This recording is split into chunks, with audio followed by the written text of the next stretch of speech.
and thanks for joining us for this episode of On the Road with Kelly and Bob, the USA 250 Tour. I'm Kelly Phillips. And I'm Bob Phillips. As we travel around all 50 of the United States of America this year, we find ourselves on both sides of an historical coin. Now, some of our stories include names most of us grew up knowing, while others are about people whose names were not normally found in the history books, at least not in the ones used in American History 101. But not having familiar names, we have learned, makes their contributions to our country no less important. And that's a lesson we discovered a long time before we found ourselves celebrating the 250th birthday of the USA. This week takes us to Portland, Oregon, where a woman named Paula Gangopadhyay is bonkers over a guy named Henry Pittock, and really the whole Pittock family. And Paula, forgive me now if I butchered your last name. I know I did.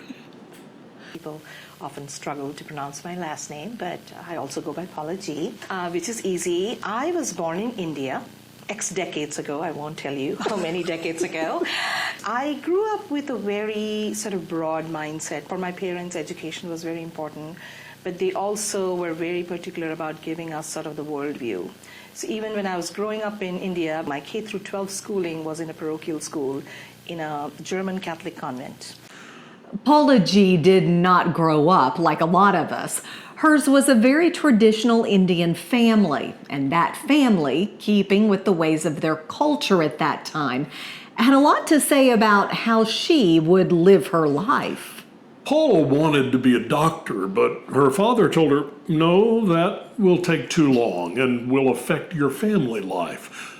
So go to school and study history instead. Paula says she was mad about that and tried to rebel against her father's wishes. And that's when her mother gave her a piece of advice that would be with her for the rest of her life. I remember one night I skipped dinner, rebelling that he's not allowing me to do that. And my mother was the one who gave me a mindset, which is very important for me to mention, because that's what has guided me throughout my life and my career. She came and said that I know we are asking you to pursue a different field than what you would like, but you can excel in any field. And I said, I can't. It will be so limited. And she said, you can always ask the what if question. What if? And you can always take an innovative mindset. And if you bring in fresh ideas, you'll be successful and you'll like it. I got a master's in history. It was my dad's wish to pursue museum studies. It wasn't mine. I did pursue museum studies and never looked back. Now that I reflect on my 35-year career in museums, I can say that I've played the role of a catalyst.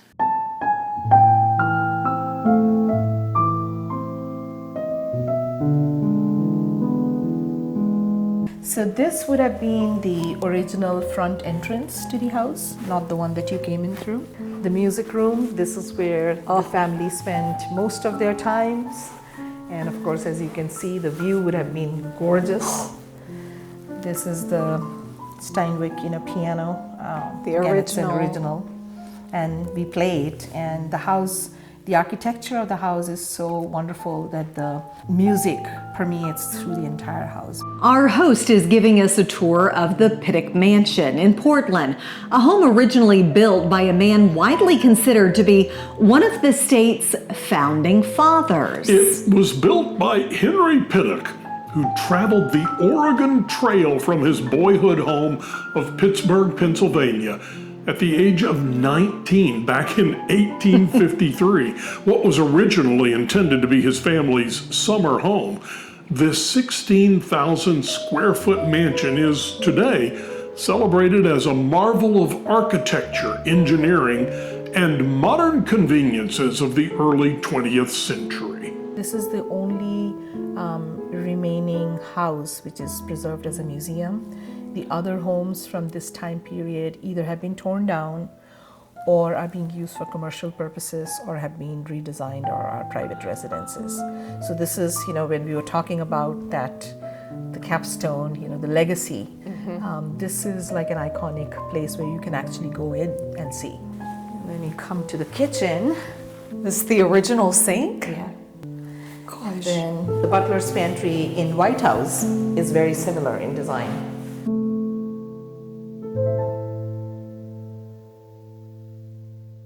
We feel wanted to leave a legacy for his love of Portland, because his entire life, his success, and he definitely was like that serial entrepreneur in my mind, because he not only was in publishing, he had several other businesses. He had a paper mill. They produced the paper for his newspaper. He was in sheep ranching, silver mining. He started a bank, real estate, of course. So he was doing all of those. But the fascinating thing about him is that he was not just a money guy, who was into like hardcore business. He was a philanthropist. He was into community causes. He was an active mountaineer. He climbed Mount Hood 4 times. And he co-founded a group that still exists called the Mazamas. That's a mountain climbing group. He was part of the Royal Rosarian group that started the Portland Rose Festival. He was a bicyclist, so he was into all of these social things. When we take you on a tour of this house is a fascinating architecture. It's a French Renaissance Château style. It's circular, in simple words. He built this house in a circular with the architectural design, because he could actually, on a clear day, see all the 5 mountains from the top floor of this building. Mount Hood, Mount St. Helens, Adams, Rainier. He could see all of them. And still on a clear day here, we can see 3 of them. It was a beautiful place. Pittock Mansion is sort of I would say it's like a capstone of the Pittock, legacy. There is no other place through which you can see the evolution of Portland from Stumptown to what it is today. The Pittocks were one of the founding families, and having come on the Oregon Trail and sort of going through the hardships back then. And Pittock, being the publisher of the Oregonian, has his the statewide story too, right? It's not just Portland, but it's the entire state of the Oregon. So it is important because to me, both the Henry Pittock story and the story of the mansion is about the story of resilience that transcends time, that transcends the human experience and the human endeavor. Paula G. is one of the top historians in her profession. She's had 2 distinguished federal appointments, one from President Obama, and just this year, she earned the American Alliance of Museums' most prestigious recognition for individuals in the museum profession, the Distinguished Service Award. But to Paula, it's all about repositioning the American story to take a place of relevance in each and every person's life, including that of a young girl from India who got some great advice from her mother. Keep asking the question, what if? That's the history student in me that says we need to tell the broader story of what was happening in the nation at that time.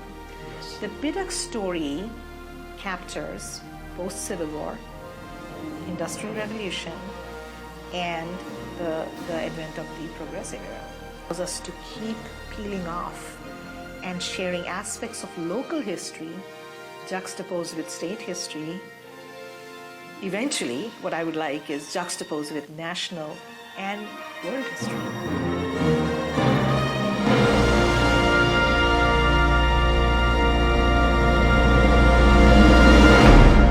Let me tell you, spending time with Paula G., I'm not going to try that last name again, was one of the greatest American history lessons I think I've ever experienced. And who would have thought it would come from the story of a guy I personally had never even heard about? Yeah, Paula G. is a force to be reckoned with when it comes to telling our nation's story. And the fact that she is a part of an immigrant family makes it that much more special. Let's continue with our conversation with Paula, including more of our tour of the Pittock Mansion, more about Henry Pittock and someone whose story we have yet to touch on, Georgiana Pittock, and how Paula G. and her staff there in Portland are working to transition this once ignored piece of history into an important part of the American story, a story Paula considers to be part of her own. So this house is like a French Renaissance Château style house from the exterior. But inside, especially on this floor, each of the rooms that you see have a different architectural style. This is the Jacobean with like the oak wood paneling, the recessed lighting. The top layer that you see, which looks like wood, is actually fire retardant plaster. The architect really had to think about those elements as he was building it. When Henry built the house, a few things that he was very particular about was using local craftsmen. The marble is the only thing that came from California. Rest everything was local. And the door frames came from Italy. The grand staircase is this most photographed. The railing, the top wood is eucalyptus. It took 5 years for the house to be built, and then estimated cost of building this house was between $190,000 to $350,000. 16,000 square feet, 4,000 on each floor. This is our exhibit gallery. It's very private and cozy. So that's also a portrait of Henry Pittock done by Harry Vance. Tell us about this man who came from, Pennsylvania, across the Oregon Trail. Yes. For a year, barefoot and penniless. Yeah, tell us about Yes. that journey Yes. and what kind of person it took to make that journey. No, thank you for that question. It's a fascinating story. It's an inspirational story. One thing I would say that for history museums, one of the most important things is to stay relevant. Lessons from the past that we have learned, how can we apply it today? What can we do to change? Henry Pittock's story, to me, is that story of inspiration. His father had moved from England to Pittsburgh and was in the publishing business. He was an apprentice, and he had that experience growing up. But in around 1850s, he was reading about the Oregon Trail and about the westward expansion. So he was really going into totally uncharted territory. And he was 16 or 17 at that time. So he and his brother Robert decided to take this journey. And at that time, they basically came to St. Louis, and from St. Louis they went to St. Joe, Missouri on steamboats because there were no railroads at that time. And this was like, during that time when they would have these wagons, like 5 wagons in a train. They embarked on that journey, and at that time it was like a 2,000 miles journey, and it would take 6 months. We do not know exactly whether he walked the trail or he was on the wagon, but he did take that arduous journey. And at a certain point, the group sort of divvied up into 2 groups, and his brother went on the other with the other group, and he went on the other one. And he arrived, and because he was under 21, he could not get a land. He could not get a land claim. So he had to do many odd jobs at the age of 17 with no family and no penny in his pocket, to survive. But his heart and his focus was on the publishing, business. So he turned down some bartending jobs and other jobs because he wanted to be in the publishing business. And finally, he got his first job, and he wasn't paid monetarily, but he took room and boarding. And he did that for about 3 years. And slowly he started showing his entrepreneurial mindset. His business mindset was early on. And when the Oregonian, which was actually started by another person, Dreyer, he was really struggling financially. Henry became a partner, and he slowly started bringing the business mindset on operating it, and took it beyond. And when he died, he had left like an $8 million estate. Which was huge. It was huge. And they, for most of their lives, they lived in a small cottage in downtown Portland. Then he decided to build this house at the tail end of, his career. Do we know why he decided to do We this? can guess. And the guesses are, one would be that, of course, has always been a family man. And he wanted his entire family to live in comfort in a large home. At that time, in the early 1900s, Portland's growth had skyrocketed. It was really doing well. And he had the money, so he could afford. And the last thing is, of course, the Lewis and Clark's World Trade Fair had happened here. There was this boom that was happening in Portland. When he came, Portland's was like 2.1 square miles and had a population of 3,000 people. So he, along with some of the other founding families, really took Portland. The whole evolution of Portland, he had a big role. Tell us about his wife. So I have to tell you, personally, when I joined Pittock Mansion, her personality fascinated me. When we go downstairs, you'll see she has a very strong, calm sort of a demeanor. I wanted to know more about Georgiana Pittock, besides her being the wife of Henry Pittock. So we are in the third year of this project called Pittock for Posterity, where we are digging up stories from the Oregonian Archive and the Oregon Historical Archive so that we can broaden the storytelling at Pittock Mansion about the Pittocks and the others. Going back to your question about Georgiana Pittock, she was a social activist focused on the causes of women and children, specifically working women, and immigrant issues at that time. And she founded the first daycare in Portland that still exists today. It's called Fruit and Flower Daycare. She actually was part of the Portland Rose Society and did a mini rose show in her backyard and charged 10 cents to people to participate in it. She was part of a movement called the Club Movement that actually worked on women's causes. And they had a hostel that is part of the PSU campus, where the Martha Washington Hotel, where they provided room and boarding for working women. Those are the things that still exist. So she was a social activist. She was part of a sewing group. They donated clothes that they made. They also did bake sales, and they raised funds. And she was very content in her little cottage in downtown Portland. She did not want to move to Pittock Mansion, and there's a room downstairs which is called the sewing room, and that's where she still kept inviting the women, where they would sit down and sew and talk about ways to help. So she has left like her own legacy with what she did. Do we know how they came to be, where they met?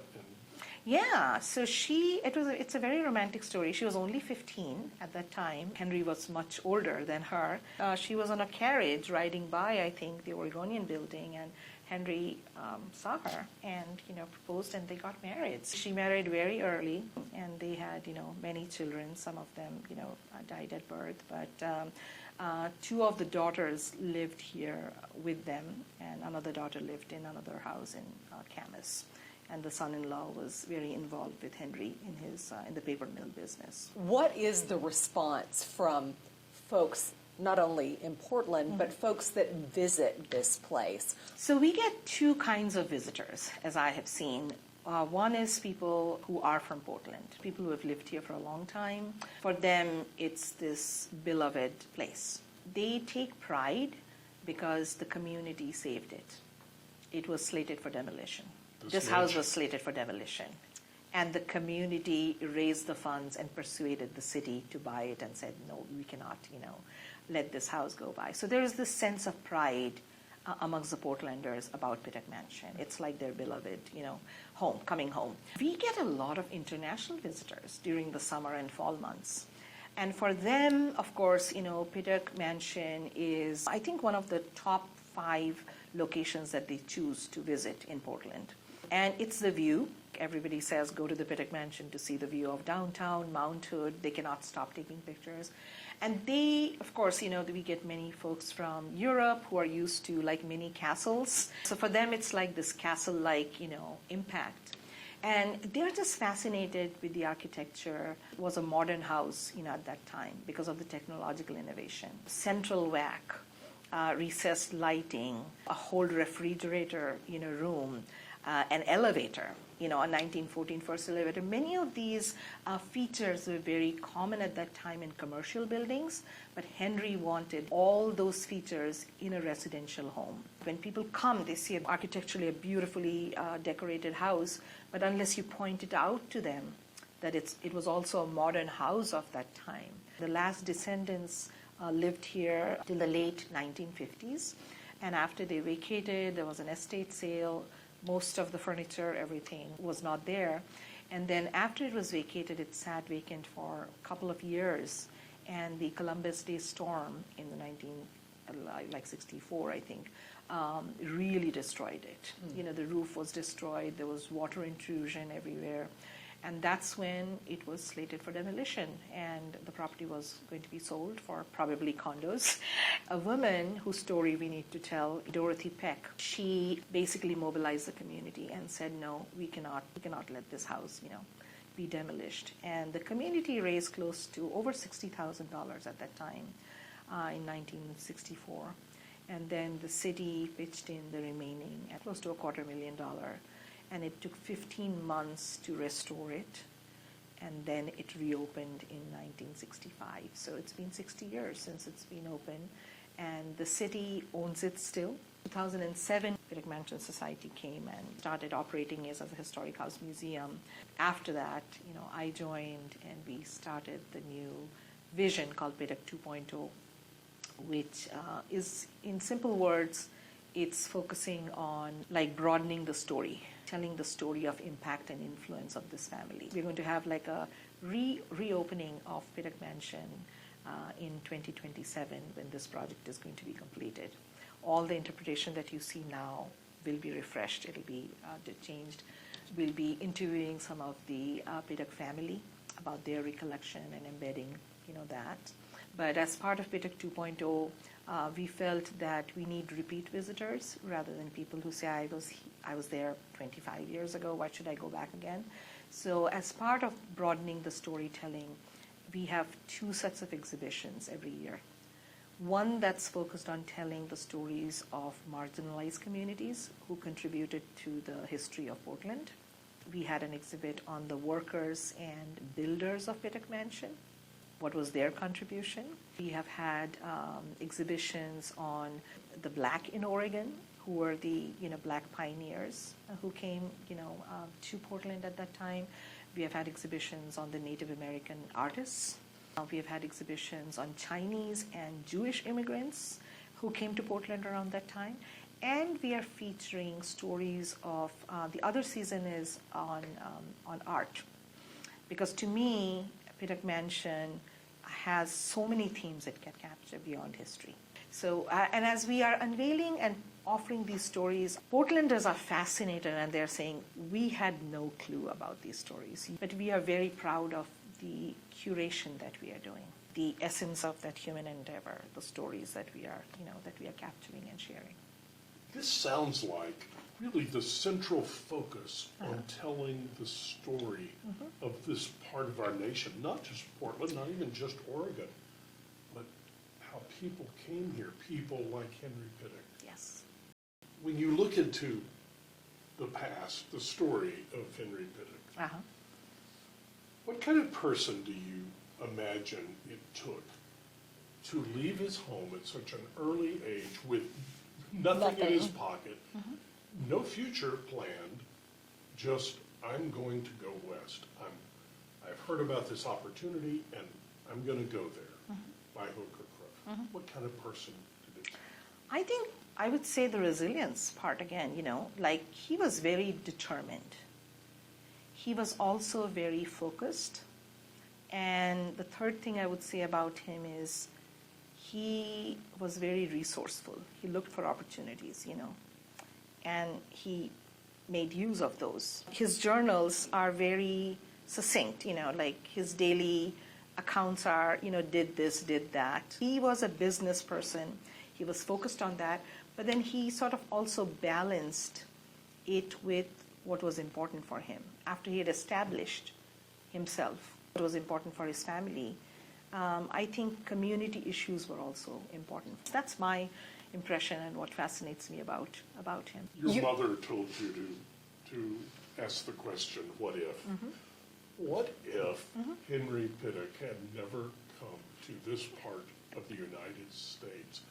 How might things be different? So when we came from India, we came to Pittsburgh, Pennsylvania for our higher studies. We did our grad school in Pittsburgh. People used to tell us the Pittsburgh that you see now is very different from the Pittsburgh, that went through the whole industrial, the whole Renaissance and, all of that. If Henry would have stayed, say, in Pittsburgh, I think he would have invested in more of an industrial kind of a venture. That's my personal guess. I do not know. Because again, the Pittsburgh's dynamics were very different. And that was part of the Industrial Revolution. Exactly. You had a lot of kids downstairs whenever we came in. What do you hope kids that come here take away from Pittock Mansion, from Henry? The kids that you saw today were elementary school kids. They were fascinated, sort of comparing things happening in their lives now versus, what do you mean there's no television? They just had a music room. What would they do? What kind of, games they would play? So it's the appreciation. I would like, them to appreciate where we have come from where we were. And then think about maybe for the middle and high school kids, we want to actually launch new programs where they can learn from Henry's story of resilience. They can also learn why empathy and working for community causes like Georgiana did are important. The tour that we offer now is called the Discovery Tour, but starting this spring, we are actually going to be offering a tour of the entire campus. It's a 1914 focused tour, but there'll be character cards of the people who lived here. What did Kate, who was Henry's daughter who helped with his business, what did she do? What did Georgiana do? What was the role of the person who built the grand staircase? What was the estate? And we are also going to take them to the other buildings on campus. What was the life of the chauffeur who drove Mrs. Pittock to downtown? What was the life of the estate keeper who maintained this entire ground himself? His life and his family was very different.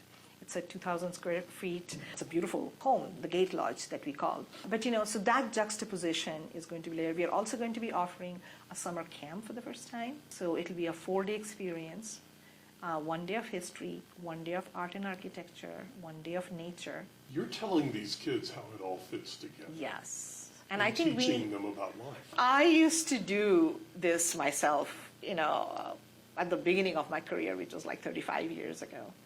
And it's how you excite them. How does all of this make you feel in here to be able to? Very fulfilling. It's a very fulfilling, and the potential of how we can make, I'm focused on impact, not just here is a program, here is this program. The other big thing that is in plans that's going to roll off, which we have not done in the past, we are going to be doing public programming and engagement out on the front lawn, which we have not done. We have just focused on interior of the mansion. Musical concerts under the summer sky, movie nights. We'll also do art, artist fair, and bring in more families beyond just history buffs. This place has so much potential. We are at a very exciting juncture, and my hope is that we are much more than a historic house museum. I've had a very fulfilling career. I've been humbled by the honors, like the presidential appointment, and 2 federal appointments in one career. But it's the making the difference and sort of pushing folks beyond the boundaries to think about the potential of what they can do. And that's what attracted me to Pittock. It's a much smaller institution, but the potential of what has not been unveiled and what can be done, and we are doing it slowly but surely in a very systematic manner. I've been here 3 years, and the excitement that we are seeing in the community and across when we say we are doing these, they are like, wow, we never thought about Pittock that way.